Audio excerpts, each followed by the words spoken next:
10% kazanç parasının yükseltilmesi Valkanеш Dolay больницасının doktorlarına дейini devlette enflasyaya bakarak büyütmek evdeki büdjette duyulmayacak. Учитывая, какая инфляция и наши оклады, то, конечно, это неощутимо. Абсолютно неощутимо.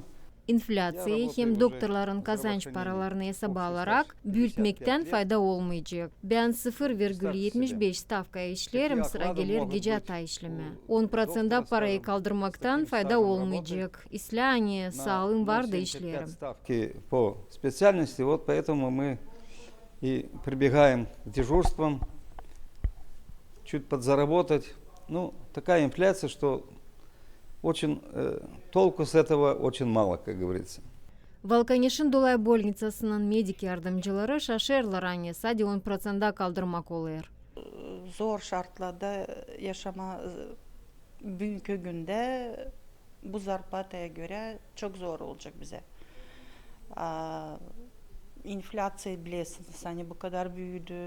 Bizde maaşlar küçük adadılar, söylediler правительство. Hani 40% kaldıracaklar zarpatayı.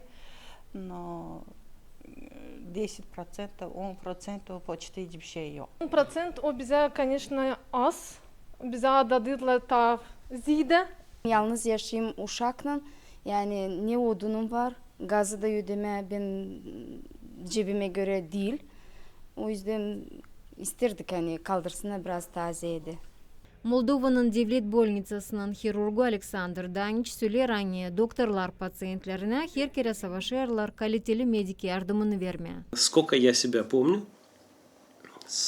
Ne kadar kendimi aklımda tutarım, medikler sormardılar kazanç parası için. Bakmadan aylık paralarına medik işçileri, yardımcıları kendi işini hibir yapardılar. каждый раз сколько могут. Sağlık Korumak Ministerliğinde belli ederler anne bu yılın sentyabrinin birinden devletin medik kurumlarında büdje çalışanlarına aylık parasını 5% büyüttüler. Svetlana Dimitrogla, Oleg Dologla, Leonid Arfanos, Tatyana Stavilova, GRT Haberler.